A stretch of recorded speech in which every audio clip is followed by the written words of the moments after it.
You're listening to the Options Insider Radio Network, the home of the Options Podcast. For more quality options programs, visit theoptionsinsider.com or search for Options Insider Radio Network in your podcast provider of choice. Listeners can also access all of our programming through our mobile app available in the iTunes and Google Play stores. Select programs are also available via live stream at mixlr.com/options-insider.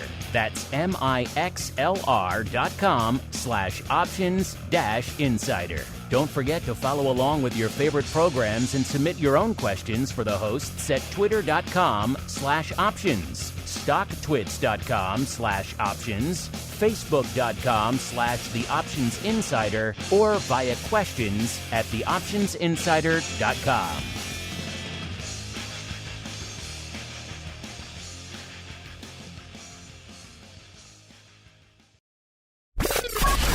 And now, it's time for the show that breaks down the options market from unusual activity alerts to market analysis, strategy overviews, listener questions, and much more. If it involves puts and calls, then our all-star panel will break it down. It's time to hit the Option Block with your host, Mark Longo from the Options Insider Media Group and co-hosts Uncle Mike TOSAW from St. Charles Wealth Management, Mark the Greasy Meatball Sebastian from OptionPit.com, Andrew the Rock Lobster GIOVINAZZI from OptionPit.com, and Henry the Flowmaster Schwartz from CBOE. The Option Block is brought to you by CBOE. CBOE's suite of S&P 500 index options, SPX and mini S&P 500 XSP options, allows traders to speculate on the direction of the market, generate income, and hedge for downside protection of their portfolio of stocks. No matter what kind of trader you are, there's plenty of useful information to take the guesswork out of creating your portfolio strategy and to help you make more educated moves in the market. Visit www.cboe.com/SPX today to learn more. The views expressed herein are those of the speakers and do not necessarily reflect the views of CBOE Global Markets Incorporated or any of its subsidiaries, collectively CBOE. The information provided is for general education and information purposes only. There are important risks associated with transacting in any of the CBOE products or any of the digital assets discussed here. Before engaging in any transactions in those products or digital assets, it is important for market participants to carefully review the disclosures and disclaimers contained at www.cboe.com/US_disclaimers. These products and digital assets are complex and are suitable only for sophisticated market participants. These products involve the risk of loss, which can be substantial and, depending on the type of product, can exceed the amount of money deposited in establishing the position. Market participants should put at risk only funds they can afford to lose without affecting their lifestyle. And now, get ready to hit the Option Block. All right, everybody. That music means we are back. It is Thursday. It is noon Central. It is 1 p.m. Eastern.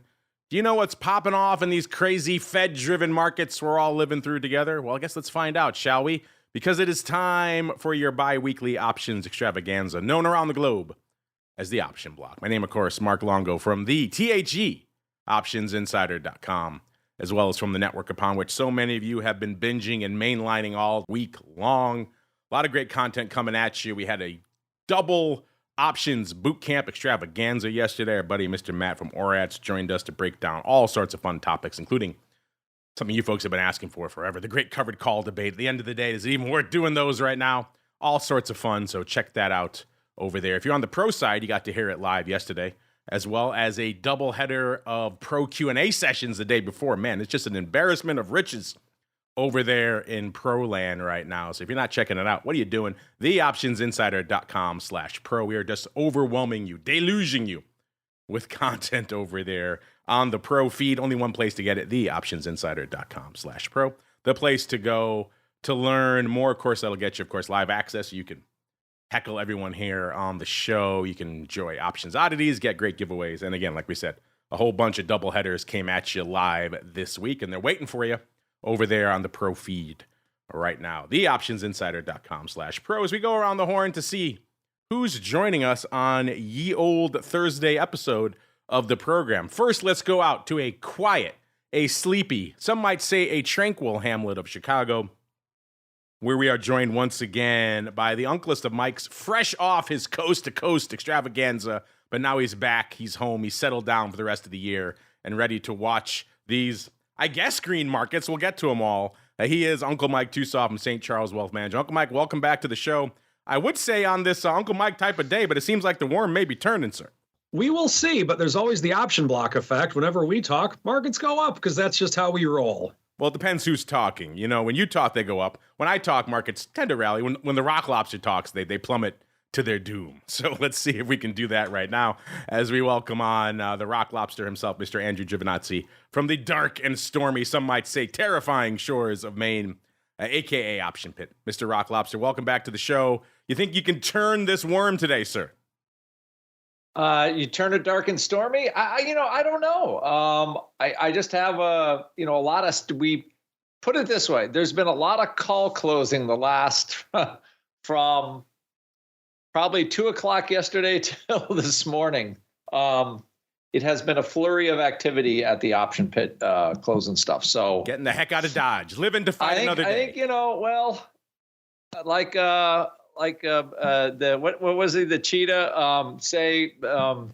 oh my gosh, I can't think of it right now, the guy that always sells premium, his name is eluding me, but option right now, calls you have are you talking about Don? Don, yes, the cheetah. I've never heard him called the cheetah before. Well, you know what, there was a broker on the Pecos floor that reminded me of Don. They're literally like they're the same guy. We used to call him the cheetah. So. I can think of many adjectives to describe Don. Blazing speed is not one of them, but yeah, you threw me for the cheetah. So yes, options should be sold or not sold is what you're trying to say. Correct. And today, whatever you own is a good day to sell them. So that's what I'm saying. He's been requested. He might have him on in the network early next year. And I will have to call him the cheetah. And he just enjoy the befuddlement of his response. I do think. Yes, I believe, though, the guy that was named the cheetah, the moniker was for another activity. So it was. Again, I'm reaching way back into my. I do think, weirdly enough, one of his retirement hobbies is coaching track for kids. So maybe that does cross over a little bit. I don't know. There you go. By the way, you kind of just you threw me for a loop with that cheetah. But now let's keep on rolling. Speaking of throwing me for a loop, we're rolling out the old CBOE hot seat again this week. Our old pal, the Flow Master, on assignment. So subbing in, pinch hitting last minute is Kevin Carter, the CBOE product manager for the FT Options platform. Kevin, welcome to the Option Block program and indeed to the Options Insider Radio Network. Thank you. Thanks for having me. And Kevin, as we are wont to do with all of our first timers here on the old network, why don't you give our audience a bit of an overview of your background in the world of options and derivatives, as well as what the heck it is you do day to day over there at CBOE? Sure. So I spent the first bulk of my career trading on the proprietary side, equity, we called it vol arb. So I did that for about 16 years running just larger long short premium books, and then migrated over to CBOE to work on a platform that I had used previously in my prop trading days, which was called the FT platform. And it's a fantastic platform, especially for those, looking for the third party solution, which I was years ago. And so that was it was a huge part of my workflow, and CBOE acquired it a few years ago, and that's how I ended up here to help build out some more tools on the platform. And as a former user, it's pretty interesting to see where it was on the customer side, where I'm at now. So I'm looking forward to building this out more and seeing how we can help these traders out there. All right. I'm looking forward to seeing what's trading right now, because it looks like the worm might be turning, listeners. It is time for the trading block. It's time to break down the latest topics, trades, and trends in the world of options. It's time for the trading block. All right, everybody, welcome to the trading block, the portion of the show where we break down what the heck is trading out there. And you know what happened yesterday in the markets, unless you were living under a rock. Of course, it is Fed week again, the final one here of this mad year that is 2023. Of course, I wouldn't put it past the Fed or one of the governors to try to slip something in before the end of the year at a meeting or a note or something, an interview.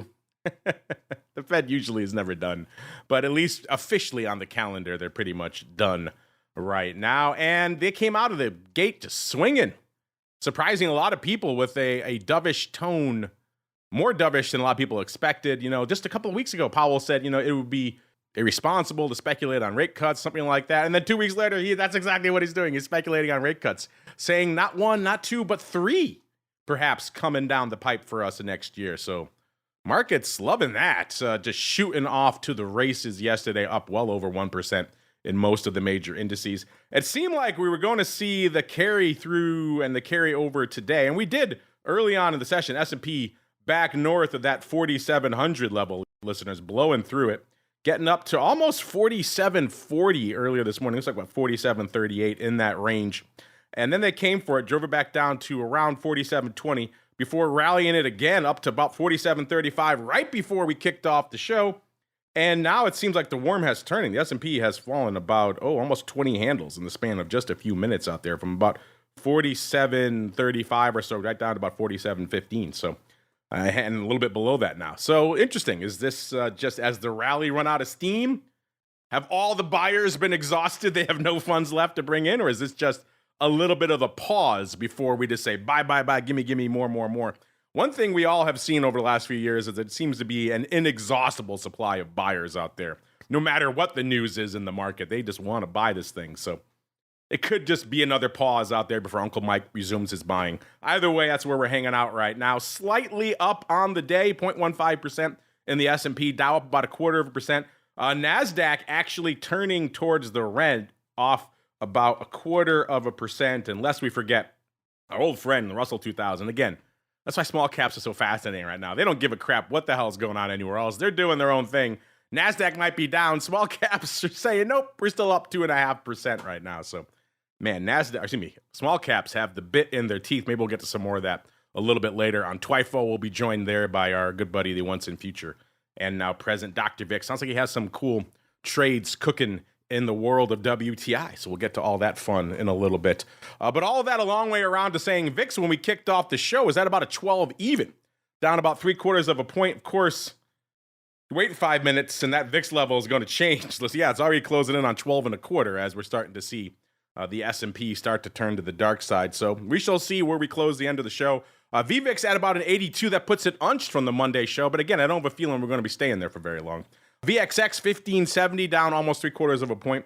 UVXY 860, so well below a 10 handle, even below a 9 handle now. Down 0.6 point from the Monday show. SVIX 3770.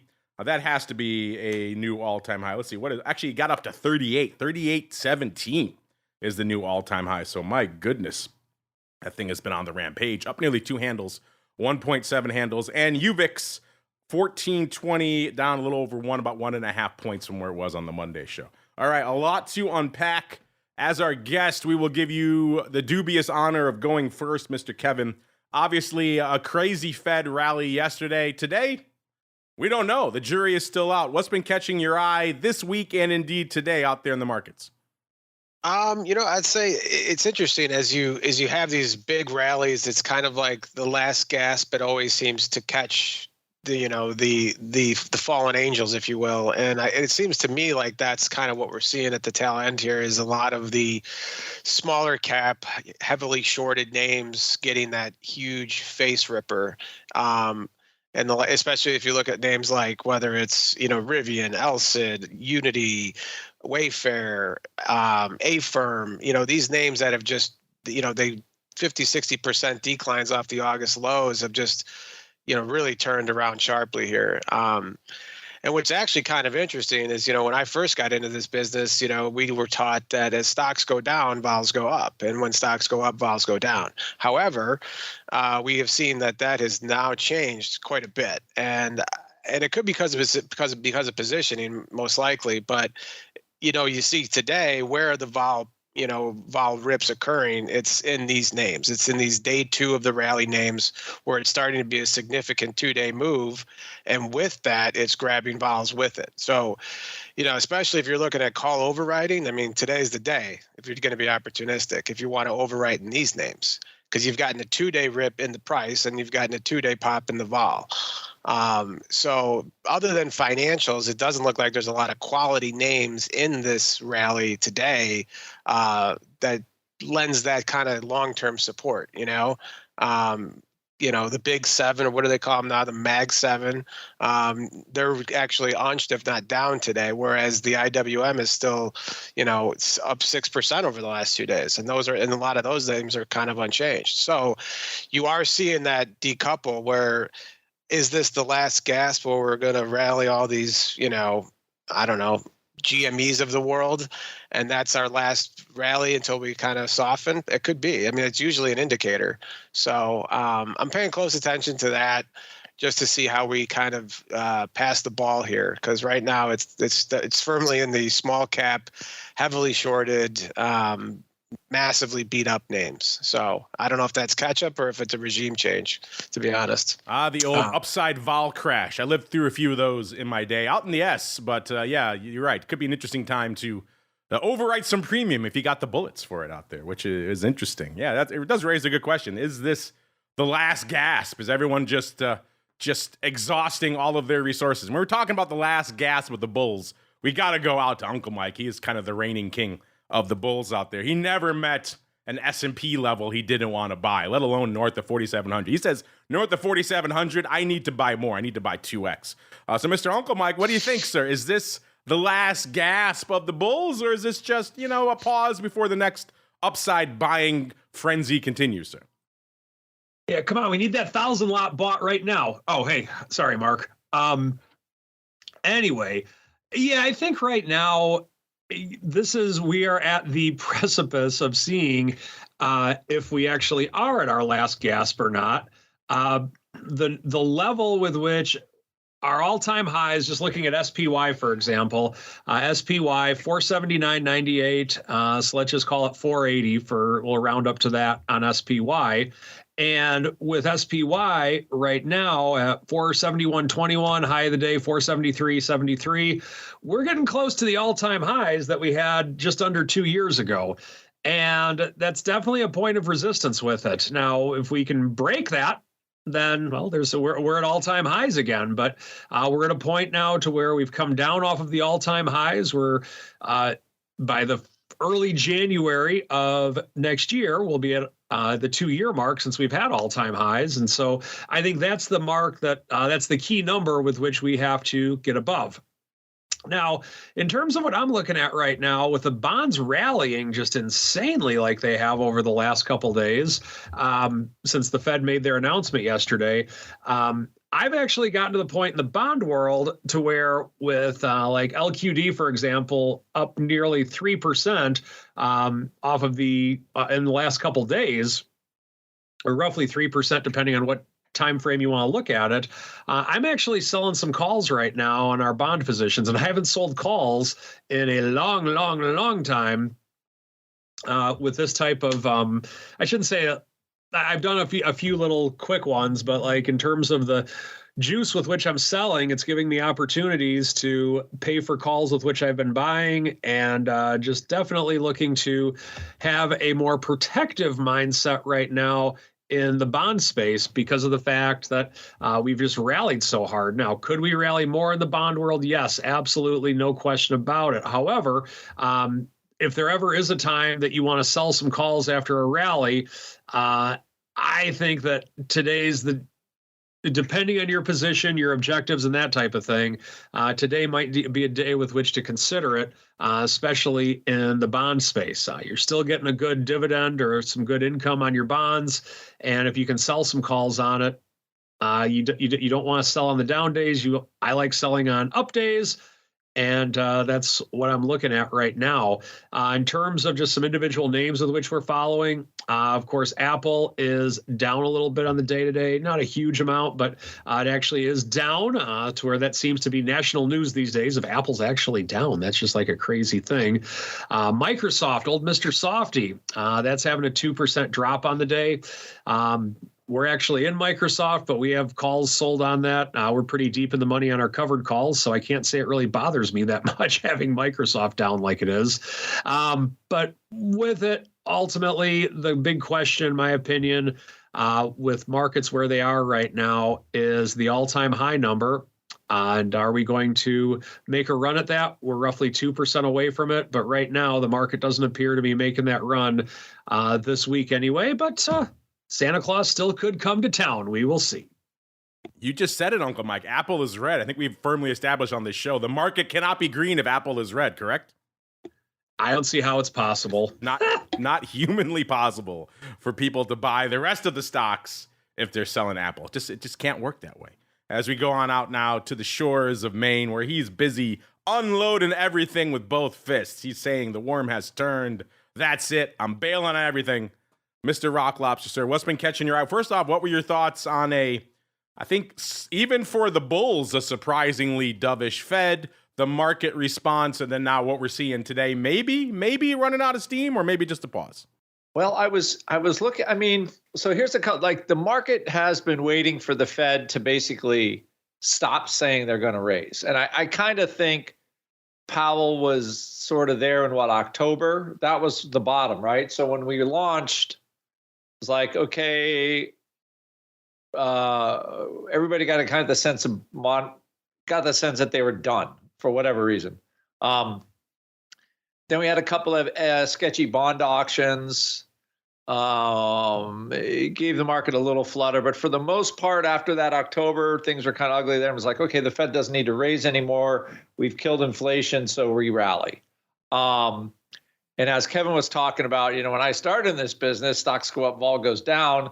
That's until the Fed came and wrecked it all in 2008 by all this insane QE, craptastic liquidity stuff they've done, which will all be proven it was a waste of time and money anyway. But with that rant being aside, that the Fed jumping in like that has caused the upside vol, in my view. Like for the first 20 years trading, I don't remember.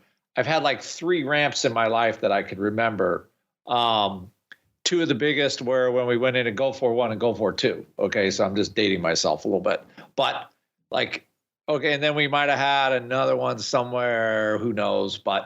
And then after 2008, as the Fed started doing this QE stuff, like the upside vol, save for the COVID thing, and I guess in 2018, we had that kind of tech wreck at the end of the year, I believe, something like that.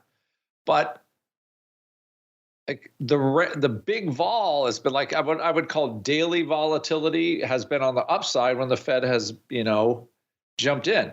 So at this point, here's my question: is if the Fed is done raising, which I think most people agree on at this point, are we going to start seeing more upside vol like we've seen at this point? Because I think the bond market is determining where rates are going to go. The Fed could say they're going to cut all they want, but the reality is, if they're still trying to sell $1.5 trillion in bonds a year, I don't see how low rates going to go, because we're now at the point where that's kind of a big number every year, especially with sort of the other G7 countries kind of getting deficits down and stuff. So I would say that what's interesting is I wonder if we revert to a more normal market structure because the Fed is, quote unquote, getting out of the insane liquidity game that they have been in for the last, 2009? When did Bernanke start all that nonsense? 2009 or something? So yeah, 14 years of like massive expansion in the balance sheet and the national debt for, I guess there was a return, you could say, but no politicians have done great. None of them have done great with it. And now we're sitting on it. Again, I don't know when it'll be a factor, but I think what should happen is that upside vol should subside somewhat. But again, that remains to be seen. If people still think the Fed is going to be active, maybe go back to a QE, even though they said they had no plans on changing that. So I think they're still reasonable, but maybe we just might see like stocks up, vol down again, because like the upside is going to be earned the old fashioned way instead of just by financial shenanigans that makes, the algos rip everything up 1.5%, 2%, for basically, for nothing. So I think, and we're in a very normal looking VIX curve at this point, save for the December anomaly from the holiday. But it appears that we're going back into that mode. So we'll just see what happens. Now, the other piece of the puzzle is the valuations on all the top stocks in the Q world, the Magnificent Seven riding the AI thing. So I think the AI thing will be big. It's kind of like, I kind of feel like it's like 1850 or 1840, 1830, whatever. The first, 5 years of the railroads, right? Nobody had any idea how that would transform a country. It was huge. Same with the internet. Nobody knew how big that was going to be. And gosh knows how much value that has created. I think the AI thing is a huge unknown. And that's why they've basically been reaching for any stock that could benefit the most from it. And I don't know where that goes. So I'm not totally convinced the Q stocks, the Magnificent Seven, are going to get smacked. Maybe they actually start producing more money. As hard as it is to believe, it's possible. So again, a lot of forces, but the vol curve's getting normal. And it does appear that the Fed, that crazy upside, should be coming out of the Fed actions, in the short term. So I would expect, I know it sounds nuts, but I think we're going to see a 4 or 5 year low in VIX in the next, probably, I think even this year within the next month. So there you go. AI could be the next railroad, says the Rock Lobster. Interesting. Quite a strong statement, especially for you, sir, who I know doesn't say such things lightly. So intriguing stuff. Someone's been playing around with a little chat GPT since the last show. Like, ooh, I like this thing. I like this. This is fun. All right, let's see what other kind of fun we're having out there in the market. And spoiler alert, listeners, as I can't even keep it together. There's so much action going on out here. Spoiler alert, it is a banger of a day out there. I'm hard-pressed to think of another day where we've seen this much action this soon in the session. The Fed is bringing it once again. Probably was the last Fed day. But even then, I don't know if we were on this level. Right now, listeners, let's start in the major indices and work our way through. In honor of the Flow Master, we'll fire up his trade alert platform, see what's popping off out there today. And yeah, it's a lot.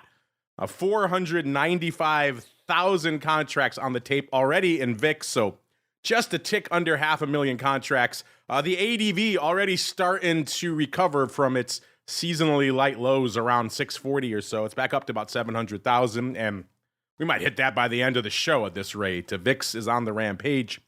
You think that's impressive? Wait till you see the other broad indexes, listeners. SPY, 6 million contracts on the tape already right now. Normally, decent day, we'd be at somewhere between 4.3 and 4.5 right now. 6 million already. And the ADV is a little over 7.04. So yeah, we're going to hit that probably by the end of the hour. The S, man, these numbers are bonkers, I think is the technical term. The S, 2.86 million contracts. It was not that long ago. It was about a year ago. Well, we saw the S at 1 million contracts right now. We'd be saying, oh my God, this is a banger day. Strap in, something's happening. Now, nearly 3 million contracts. Again, that just shows you how much this product has transformed just in the past 12 to 18 months with the advent of these 0 days. It is a completely different game. 3.05 million contracts is the ADV. Probably going to be there by the end of the show, if not sooner as well. I won't even insult you by running our usual test of how many of the top 20 are 0 day. Spoiler alert, it's going to be all of them. Small caps, not to be outdone. My goodness. We were saying for a while, is 1 million ADV in IWM really sustainable? Usually the answer is no. That ADV comes back down. It got up to about 1.37 million recently. That's a hell of a lot of paper. It was even struggling to hit it on our last show. Today, blowing right past it. Not even looking at it. 2.11 million contracts already.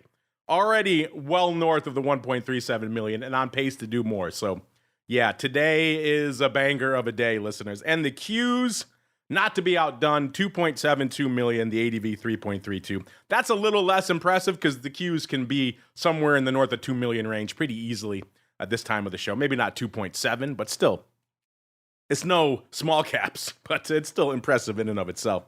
Speaking of impressive, listener, let's get out to the single names because, man, we've been talking for a while. Is it a banger day in the single names? And usually when we see this much, well, we haven't really seen this much in a while in the indexes, but when we see anything close to this much index paper, the small caps are kind of the single names are more of an also-ran, a forgotten stepchild of the market. Maybe it cost $180,000 to break into the top 10, maybe 200K if you're lucky. Today, 367,000 contracts is what it cost you to break into the top 10. I'll have to go back and crunch the numbers, but that might be the most we've ever seen in terms of how much volume it cost you to break into the top 10. There are many days just recently where you had that much volume, you were at number 3, the top 10. Today, that's the bar. That's the limbo bar that you have to cross just to get into the top 10. So my goodness, what a day. That gets us to Rivian. Rivian on the rampage today, listeners. 22 and about a quarter, up $2.50, nearly 13%. So they are feeling the love of a lower rate environment, apparently. Intriguing. And unlike everything else today, doesn't seem like they have turned to the dark side. They are mostly still up. So a nice little pop for Rivian coming in at number 10. Number 9, 1999 call. They want its name back. It's Intel. Number 9, 431,000 contracts on the tape for Intel. Unlike Rivian, Intel seems like it caught the animal spirits of the market, and now it's given up the ghost. It's at $45 right now, up about half a buck, but it got as high as about 47 and change earlier today. So it's given up $2 from that high. It's coming back down to pretty much unched, actually, on the day now. So yeah, so unlike everything else, at least unlike Rivian, which is managing to continue its rally, not so much out there. In Intel, Microsoft, Uncle Mike was just talking about them. They have certainly come for it. It's off about $4 right now, or about a little over 1%, trading 365 and change. On the week, though, of course, in this Fed rally, got up to about 375.5. It's down about $10 from that right now. And we're below, actually, right now. We're below the lows of the week. We got down to 368. So all of this Fed rally is now gone. We shall see if this is just some more reallocation. I mean, obviously, Microsoft's still up strong on the year, but seems like some folks, at least for right now, taking some Microsoft off the table. Number 7, keeping it in the large techs, it's the Amazonian. Number 7, we're already north of 500,000 contracts, 508,000 contracts on the tape. 146.40 is where it's trading right now, down about 240 right now, just ticked up a little bit out there. So yeah, Amazon kind of looks like they were trying to fight it, but they just had a big sell-off in the last, from about 148 down to about 145.70 before stabilizing a little bit just in the last half an hour or so. So they're turning with the market out there. Number 7, 508,000 contracts. Number 6, this is one of our newer additions to the top 10. It started popping up back earlier this year with all the contagion fears. It is back again. It is SoFi, 584,000 contracts, trading $9.34, up about 40 cents. So a nice little pop here for SoFi today. Again, good for the number 6 spot. Number 5, keeping it in the financials. They all like a little lighter rate future. It's Bank of America, 33.86, up nearly $2, about $1.80 right now, or 5.6%. I'd be coming back to this name a little bit later, so spoiler alert. Number 5, 611,000 contracts. Number 4, listeners, it's the Me Too of the AI world. Hey, we got an AI chip too. It's AMD, 677,000 contracts, selling off a little bit today, off about $1.60. Or about 1.2%, trading right around 136.5 right now. Good for the number 4 spot, 677,000 contracts. Number 3, right behind them, it's the usual tip of the AI spear. It's NVIDIA, 737,000 contracts on the tape. Also selling off today, 476.63, off about a little over $4 on the day, not even a full percent. And again, good for number 3. Number 2, you know what it is by now, listeners. You've been listening to the show. It's the fruit company. We're just joking about them. They can't catch a bid today. 197.17 right now, off about 80 cents. They were as high as, man, they flirted with 200 earlier this morning.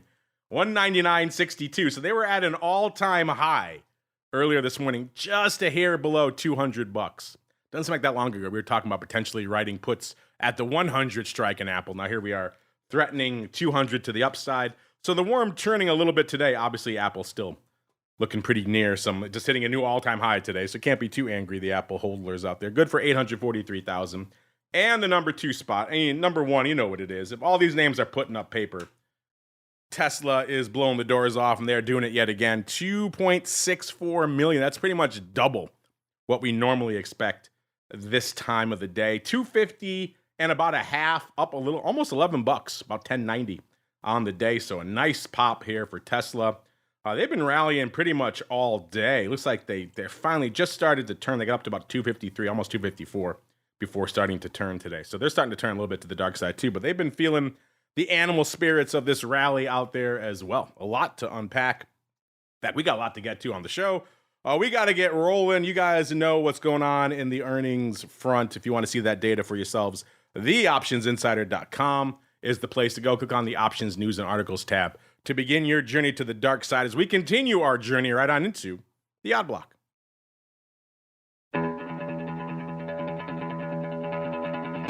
It's time to break down the most interesting, unusual, and downright questionable options activity that's been identified by theoptionsinsider.com. It's time for the Odd Block.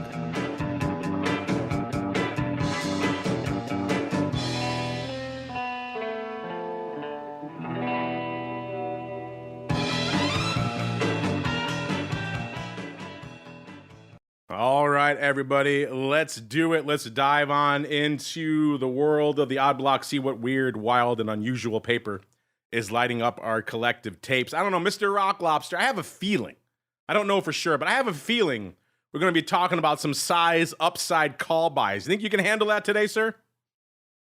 Well, you know, it when in Rome, yeah, it would not surprise me. I think, yeah. Are you paying some off today, or are these newbies? Oh, these are all newbies. There's too much paper to do payoffs today. We'll save the payoffs for the quiet 160,000 contract days. Today is not a payoff day, Liz. We could do 5 hours of Odd Block today if we wanted.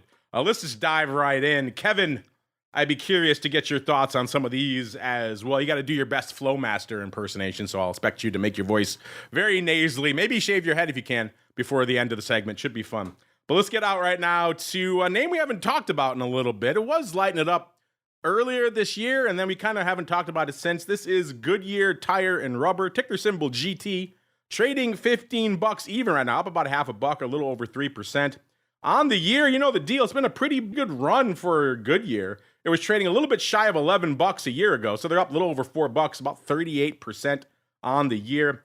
Even if they are off their highs, they got up to about $16.50. That was back in August, which was pretty much the last time we talked about them back in their earnings, and that's when they reported a third straight loss in their earnings. Stock took a good drubbing down about 16% that day, and it hasn't really recovered until recently. This November rally lifted all boats, including Goodyear, from about $12 and change up to where it is right now, back to $15. So they can thank the Fed for recovering a lot of this out there. Also, they announced, like everybody, some cost cuts out here. So that seems to be helping turn the worm. So Goodyear back up on the year. And what do we see out here today? Mr. Rock Lobster, surprise, surprise. Somebody is buying all the upside in Goodyear. This time they're going out a little bit, though. They're going out to April. They're buying the April 16s. They paid $1.05 for these bad boys 10,000 times, so they're not playing.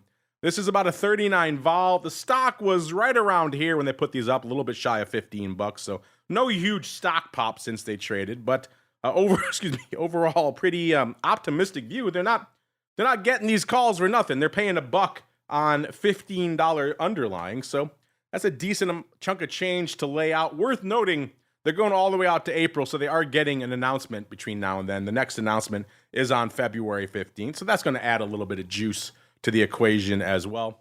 Mr. Rock Lobster, we'll start with you, then I'd like to get Kevin's thoughts as well. What are your thoughts on some not cheap upside here in Goodyear Tire, sir? Now, as I recall, we highlighted a buyer of calls a couple of months ago, I think. I even put a trade on around it. I think I sold the 10 puts. I did the risk reversal, it made actually some pretty good money. Was it an activist investor or something that was trying to, kick the tires, so to speak? So yeah, I don't think this is a bad purchase out to April for $1. Yeah, I think it's a totally reasonable purchase. Also, it passes the day one sniff test. You buy your calls and they're up the first day. You can't ask for a whole lot more than that buying options. So yeah, I don't think this is an unreasonable purchase, especially for companies that basically are profitable that the market just decided to hate. This is the tires are an old franchise, and I would expect if inflation starts to calm somewhat, their cost of goods is going to become a little more reasonable. So, yeah, I think this is a totally reasonable trade here. I went and looked while you were talking, sir. It was back late summer. It was July 27th episode. We talked about someone coming in and scooping 8,047 of the AUG 17s. They paid 50 cents back then. Those were no bueno, sir. The stock at the time was $16.18. It took a drubbing. It closed at $12.66 on August expiration. So I haven't looked to see if they were still open. I'm going to go out on a limb and say no bueno on those. So maybe they're looking to recover. That was an ouchie, because I remember it did cause me to put on that risk reverse, I think, and I made a little money on that one. If you sold the 10 puts, you did all right. Yeah. I sold the actually I sold the 13 puts and made money, if you can believe it. Oh, I sold the 13 puts and bought the 15 calls for a credit. And I'm just looking at my P&L. I actually was able to sell the 15 calls for money. And the 13 puts I bought back as well. So I put it on for credit, took it off for credit. So I used that person, but I did not get aggressively long the underlying. Always good to get paid to get in and to get out. Mr. Kevin, sir, have you noticed this size upside in Goodyear Tire, and do you have any thoughts for us, sir? I have. I mean, you guys are pointing it out, and I certainly see it. I mean, it sticks out like a sore thumb today, no doubt. And, I mean, looking at the vol itself, it's not like alarmingly high at all. So, I mean, it's still pretty affordable in that regard. And I mean, this is actually one of those that's coming from a rather depressed implied vol level as it is. From a trader standpoint, usually you like to get in the mix with this type of trade. I mean, especially if it's a vanilla buyer like that, you almost love it because it's almost a everybody can win situation if it works out, where the call buyer could win and the person selling the calls neutral can also win too, as we track towards that short strike and vol soften. So I always love finding these big block trades, especially in this kind of name. I'm not crazy about the vol level from a selling standpoint, but it's definitely something to keep a note of. I'd like to see day 2. I'd like to see it happen one more time, and then I'd really like to sell them personally. You're all about selling the upside. I like it, Kevin.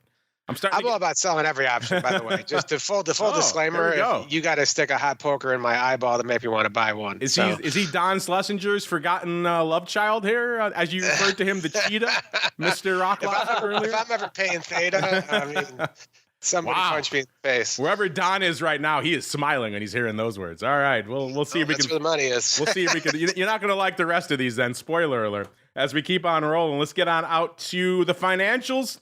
Folks feeling a little renewed optimism out there post-Fed, it seems like. Bank of America, we were just talking about them, popping pretty hard today, up nearly $2, or about 5.75%, trading almost $34 right now. And on the year, it's kind of been a saga. A year ago, 32.25. Then they rallied into February, like a lot of names did, 36.5. Then we all know what happened late February into March, all that contagion madness. Strangely enough, that wasn't the low for them of the year. They got down to about 27 and change. Then they rallied it through July up to about 32 and 2/3 again. Then they actually exhibited their low for the year, actually back around Halloween, a little bit shy of 25, 24.96. Ever since then, though, it's been straight rally mode, including up another 16% just in this past month. So a nice rally for them from the lows, trading a little bit shy of $34 right now. And once again, Mr. Rock Lobster, somebody feeling like the upside shall continue. This time going out to Jan, so not quite as long term as our last one. Going a little bit more out of the money, though, going out to the 37 strike. Again, 10,000. That's our number du jour. 10,000 of the Jan 37s for 19 cents, just saying, gimme, gimme, gimme. These, unlike the other ones, though, are looking better. They bought them when the stock was 33.30, so they've had over a half a buck in their favor on the stock. So these are looking pretty decent. And there are earnings, actually, as well. They do get earnings. They're on January 12th, so right before expiration. they get an announcement as well. So that'll keep a little bit of life in these calls as well, which is interesting. Kevin, we'll start with you these times. We're learning a little bit more about your preferences in that. Would you prefer to sell or not sell these, sir? Well, I'll say this. I mean, I think volume is always good to interact with. I think that's where I always usually start when I'm looking for my trades, because I think that that's going to move either implieds or give me some sort of indication on direction of the name. So I usually use volume as that kind of, first way to check for the smoke. So yeah, like in any of these examples, whether someone's buying 10,000 blocks and versus very little open interest, it's certainly something to take note of, because it's either a directional trade on the other side, or it's a stock replacement if it's a call. But I think, the more you can understand the volume and get a feel for it, that's where you can pair vol trading and directional trading together. And I think that then you can make those options work for you, whether you want to sell them or buy them. But I always want to play with volume. I would rather do that because I think that I'm going to learn more about what's happening rather than trying to find, more one-off, maybe more higher theoretical edge trades. So I don't know if that answers the exact question, but that's kind of where I am at on volume. Interesting. Mr. Rocklops, the same question for you, sir. Are you down with a little bit of these Bank of America calls? They passed your first sniff test, getting a $0.50 to the good in the stock, sir. I mean, buying out of the money calls, as you know, is not my favorite road. It's not my favorite, although I can see why people did buy them. But but at the same time, they paid 17 cents for 19 cents, and they're already up like almost a dime on them. So it's passing the first test of, oh my gosh, but it's passing the first test. Although, is it my favorite trade? No. It's outside of the straddle value. So that's another thing. It's like, oh my gosh, buying calls outside the straddle, my head starts to melt. But it's a bull market now. So this stuff might work. But generally, it's a graveyard where all these calls go to die. But as of right now, it looks pretty good. I would prefer the Goodyear trade over this one, though, for sure. But it's a cheap shot. Relatively easy to finance those calls if you sold something in the short term against it. So, but it's not my favorite trade, buying out of the money calls like that. All right, we got a boatload of upside calls going up in all the financials. Let's shift gears, though, for our final one, because we're coming up against it here already. Time flies when you're having fun, listeners.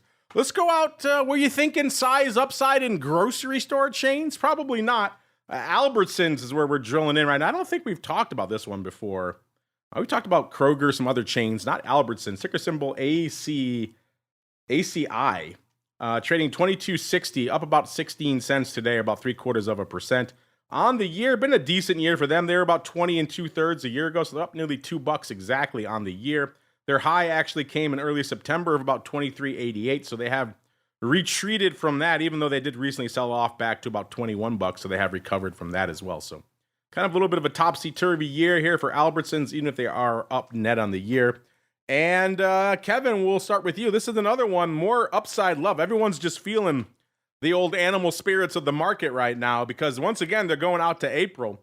This time they're buying the April 25, 6,250 times. This one a little bit weirder though. So I can maybe hear an argument, because this market is an atrocity, 20 cents at 120, that maybe this is a bit of an override. I'll have to go in and dig a little bit more. The stock was exactly here, 22.57. There are earnings, obviously, between now and April. The next one is on January 9th. So, Mr. Kevin, this went up kind of almost split in the uprights at 80 cents. You like it better as a buy or a sell, sir? Even though I have a feeling I know which way you're going to go. I mean, honestly, based on the market width here, which is awful, 70 cents at 120, this is a pretty roachy endeavor here, meaning that you better love whatever you get on in here, because it doesn't look like it's going to be easy to exit if you don't like it. in terms of the width of this market. I'm not real sure what's going on here. I'd have to do some more digging, to be honest, because it's very suspect volume from my standpoint. It does pair with these Jan 2025 puts that has some other hefty open interest, but it's hard to figure out what is actually occurring here. And again, this is, I'm a seller normally, but in an option that I would have a hard time transacting in and out of, in a name that I don't know very much about, and in volume like this, which could be some sort of, someone preparing to take something out, I'd probably just pass altogether on this one.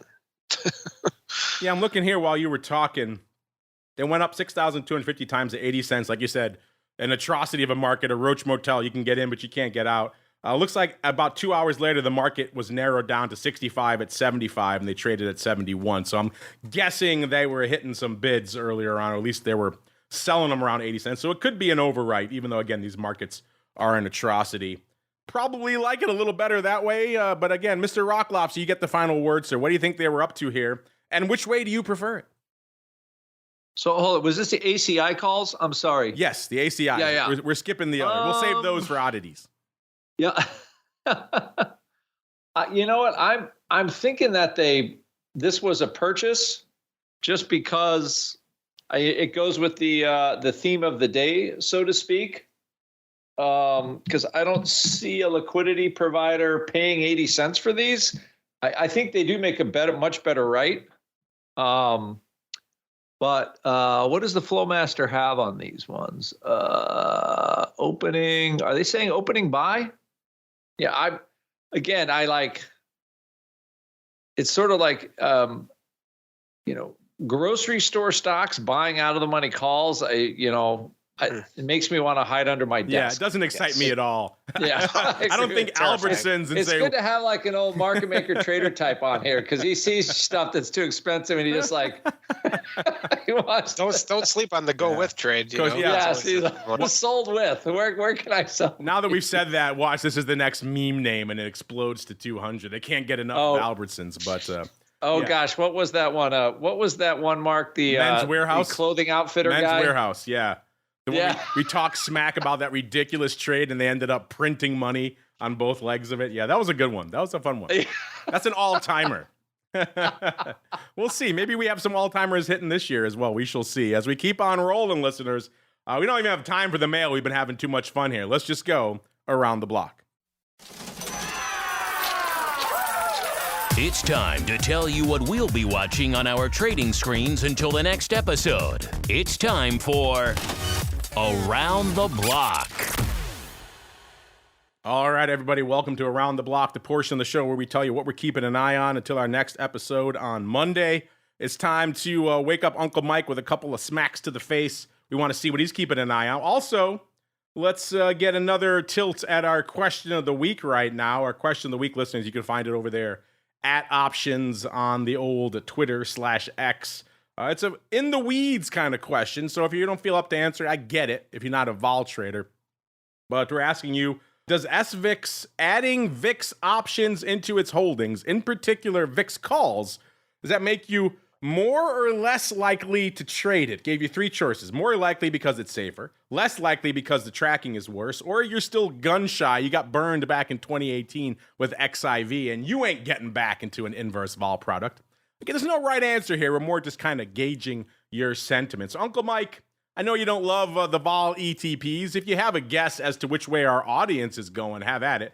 And then B, what are you keeping an eye on for the rest of the week until the Monday show, sir? I mean, to me, it would make it less likely because it just the tracking. I would be concerned about the tracking, but I'm not likely to do it anyway, so I really can't be much less likely. Yeah, I was going to say, does that go from a 0.05% chance of you doing it to like a 0.025?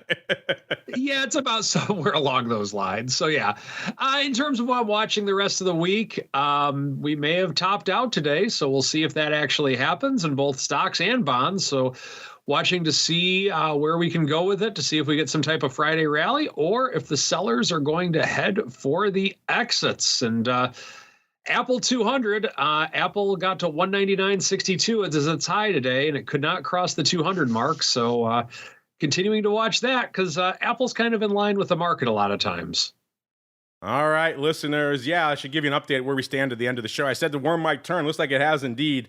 The S&P is now red on the day, off about 0.15%. The Dow flirting with unch, going to turn red. The NASDAQ off about 0.5% right now. VIX tilting up to about 12.5. The first sign that VIX is going to rally, listeners, is, of course, I have some vestigial VIX puts in my back pocket post-Fed. So, of course, those are going to turn against me. So I am single-handedly driving the VIX back up. Mr. Kevin, I don't know if you watch the universe of vol ETPs, but if you have a thought on our question of the week in terms of does SVIX messing around with their holdings a little bit and incorporating VIX options, not just VIX futures, does that change the game for you? Have at it. And then even if not, more importantly, what are you keeping an eye on for the rest of the week until next Thursday, sir? Yeah, I mean, I'm in the same camp. I'm very unlikely to trade that name. Just because of the tracking, just because of all the other nonsense that has occurred in those things over the years. It's just no bueno for me.